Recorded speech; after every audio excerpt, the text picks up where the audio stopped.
E por isso, Paulo, nós podemos conversar em qualquer sítio do mundo, não é? Desde que tenhamos disponibilidade. Mas decidi marcar aqui um encontro na aldeia de Couce. Já ouviste falar da aldeia de Couce, não, aqui em Valongo? Não, foi-me apresentada por ti. É verdade, e eu conheci também há pouco tempo. Não conhecia esta beleza. E o que é que achas? Gostas? Estás a gostar? Sim, está fresquinho. Sim, está ótimo, não está? Agora está fresquinho. Sim. É muito bonito e estamos a, não sei, pouquíssimos minutos do Porto, não é? Sim. Ou mesmo da cidade de Valongo, que é daquele lado, acho eu. Uhum. Acho que sim. E que é extremamente urbana. E são estas revelações que, não só aqui, mas em qualquer parte do país, que continuam a encantar-me, que o nosso país tem tanto por descobrir. Apesar de aparentemente minúsculo, mas é incrível mesmo. Sim. Eu gosto de explorar estas coisas, olha, desta vez vim por tua mão. Sim, ainda no outro dia eu estava a dizer que às vezes vamos para tão longe, não é? À procura assim num sítio que seja agradável e está tão perto de nós, não é? Sim, sim. E convém explorarmos também esses cantos eu gosto do mundo. Gosto de o fazer cá dentro, não é? Uhum. Estamos a falar, gosto de o fazer, gosto muito da zona centro, particularmente da zona centro. Acho que em termos turísticos a menos divulgada, não sei, ou a menos procurada, acho, mas não sei se tem algum... Não sei se tem alguma credibilidade, mas ouve-se muito falar do Douro, o Porto, sim, Madeira, sim. Algarve, etc. E ali a zona de... os confins do distrito de Coimbra, depois do início de Viseu e Castelo Branco, Guarda, tem coisas incríveis, incríveis, por descobrir mesmo. E o que é que tu mais gostas em termos de contexto para poder ter uma conversa? O que é que tu aprecias? É estar perto da natureza? É estar num contexto mais fechado, rodeado de livros? O que é? Depende do que... Depende do interlocutor ou da interlocutora. Também é verdade. Há ambientes que suscitam uma coisa, há outros que parece que apelam a outros, não sei, já até dentro de um carro, junto de um farol, à noite. Sim. Mas vamos voltar aqui, ó. Sim, mas nem sei, conversa... eu gosto, vamos fazê-lo, não é? E vou desfrutar disso, da conversa. Mas muitas vezes estes espaços, quando os procuro, raramente sozinho, muitas vezes acompanhado com alguém significante para mim, quando procuro, nem é propriamente para termos conversas, é para sentirmos a terra, sentirmos o que ela tem para nos oferecer. E achas que há um contexto ideal para se falar de humor? Dado que és humorista.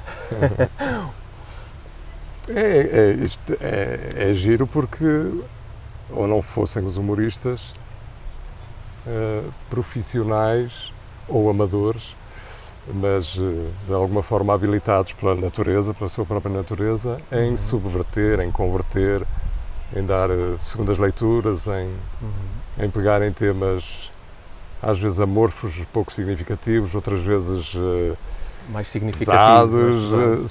E aproveitando, por exemplo, o contexto que estamos a viver agora, em que estamos a viver a pandemia, estamos num confinamento, estamos num processo de desconfinamento, há aqui muitos medos, enfim, há aqui muitas vivências até diferenciadas, não é, pelas pessoas. Como é que tu achas que, ou na tua perspectiva, não é? Podes pegar numa dupla perspectiva, não é? Pessoal e humorística, no sentido em que também tens uma identidade, não é? Dentro do humor, não é? Temos, a nossa identidade divide-se em vários contextos, não é? Em várias dimensões. Pegando um bocadinho nessa dimensão tua, forte, não é? Que é uma paixão tua, não é? A parte mais humorística. Como é que tu, em termos pessoais, estás a vivenciar tudo isto e que leitura é que fazes também mais externa, mais para a sociedade? Sucintamente, eu acho e quase acredito que os humoristas, mesmo as pessoas que têm, que não façam de forma profissional, mas que usem muito de uma boa disposição como forma de comunicação, eu acho que são pessoas que têm uma forte relação com a pena e a dor, de alguma forma. Eu acho que sim. E que foi uma linguagem escolhida para sobreviverem ou lidarem melhor com, por exemplo, a tristeza. E é por isso que alguns se dão bem a produzir a partir de coisas mais negras, outros sobre temas obscenos ou menos sociais, menos de salão, porque isso torna as coisas mais fáceis de viver, mais fáceis de assumir, sem culpa, sem pecado, sem dor, sem tristeza, não sei o quê. Eu, durante muitos anos, de forma inconsciente, eu creio que eu usava o humor de forma inconsciente para escapar à tristeza. Mais tarde, tornou-se consciente e continuei a fazê-lo porque me dava jeito. E depois, eu acho que numa terceira fase, arranjei as minhas formas para elaborar a tristeza, para trabalhá-la, para lidar bem com ela, mas continuei a trilhar o humor porque depois tem outras vantagens, não é só para sobrevivermos a um olhar severo de um pai, a umas ameaças de um grupo de lá na escola, não é? Muitas vezes assumimos o nosso papel de palhaço, não é? Um dos arquétipos, não é? Assumimos o papel do brincalhão para ver se a coisa passa, se eles cedem, etc. Mas além disso, estava a dizer-te que depois assumi-o como, e continuo a trilhar, porque há outras vantagens no humor. É a plasticidade, é o alegórico, é a subversão e a tristeza também será uma... Há quem usa a tristeza, acho eu, estou bem convencido disso, como forma de comunicação, e a poesia é a produção mais um exemplo disso. Não é? Como a poesia também. Sim, e a dança, há a dor que dá em músicas, em letras, em poemas, etc. Eu acho que a tristeza, de qualquer modo, é capaz de produzir mais doenças do que a alegria. Também já estive no campo das terapias. É isso que eu também ia perguntar, em termos de percurso, não é? No teu percurso, como é que foi sendo essa transformação do humor, não é? E dessa maior consciência do papel do humor na tua vida? Como é que ele servia-me... Foi sozinho? Foi sim, todo um processo desculpa. Sim. Foi sobretudo sozinho. E foi como forma de comunicação. É um veículo que facilita a comunicação, o humor, mesmo quando dei formação durante anos. Facilitava muito a passagem de mensagens. E eu estava a dizer-te que essa é uma das funções ainda hoje,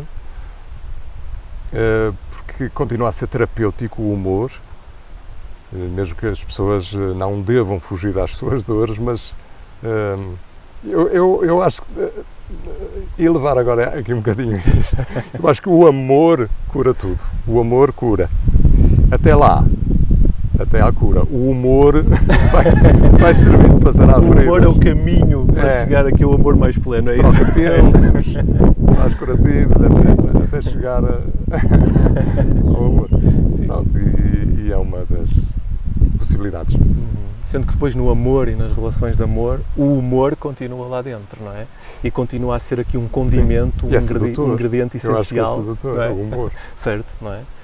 Aliás, por exemplo, até quando se ouve muito falar, mais até os elementos do género feminino, não é? Que no caso de serem heterossexuais, portanto uma atração pelo menos do sexo oposto, acabam por dizer muito, eu aprecio muito o sentido do humor na outra pessoa, não é? Claro, acaba por estar uma característica bem presente e muito apreciada, não é? Acho que sim. E foste tendo consciência disso também nas tuas relações, ou seja, eu posso conseguir ter melhores relacionamentos, em que contexto seja, não é? Para poder, usando o humor, não é? E conseguir estar aqui situado.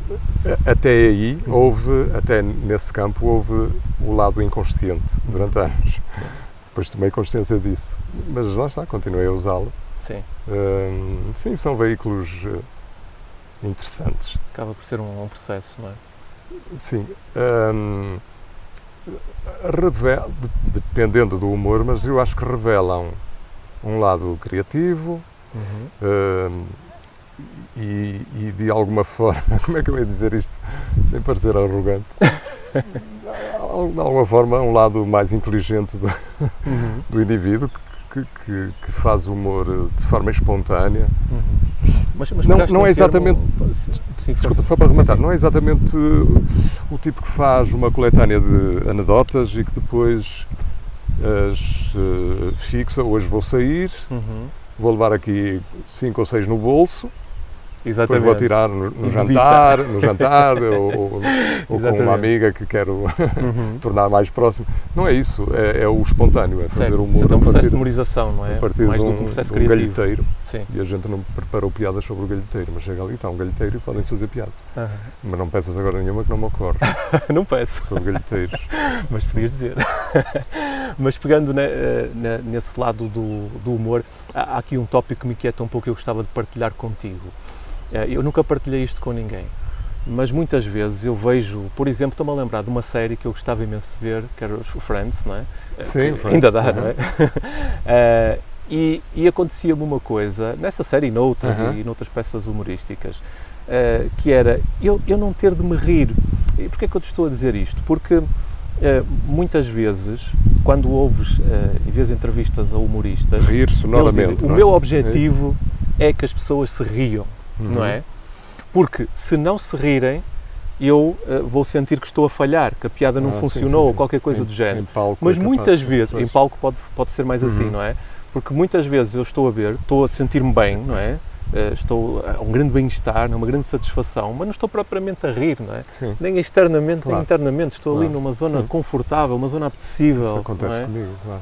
Sim, e às vezes parece que cai um certo sentimento de culpa, não é? Será que eu devia estar a rir? Eu digo isto porquê? Porque muitas vezes as pessoas acabam por atirar algum juízo de valor face a determinados comportamentos. Eu vejo isso, por exemplo, em contexto de consulta, no sentido de dizerem porque tu devias fazer as coisas de outra forma, não devias, ou devias rir-te perante uma determinada piada ou qualquer coisa do género. Mas se calhar é importante desconstruir isso, não sei se tens claro.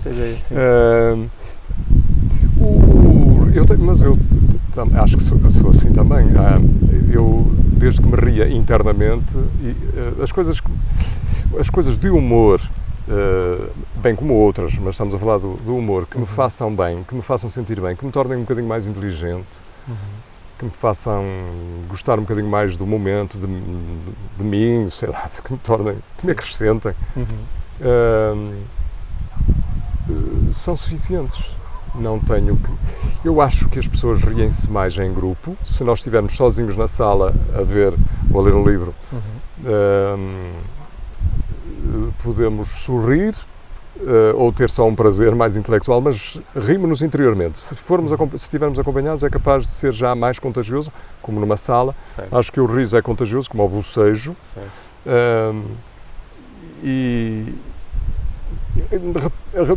Repara que, por exemplo, há o indivíduo sisudo, seja o patrão, seja um familiar, o sogro, etc., está sempre sisudo. Mas há um dia ou um momento em que ele deixa escapar uma graçola, uma laracha. Eu tinha que dizer a palavra que eu acho piada, a laracha. Tem uma laracha. E o resto do pessoal que está ali ri-se de forma Querem ler o livro?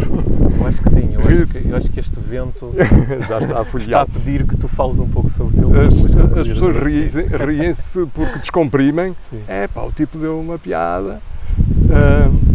E essa é uma outra forma de riso, em grupo, para escoarem um bocadinho a tensão que se sentiam. Lá vem ele, hoje está aqui o padrão, está aqui não sei o quê.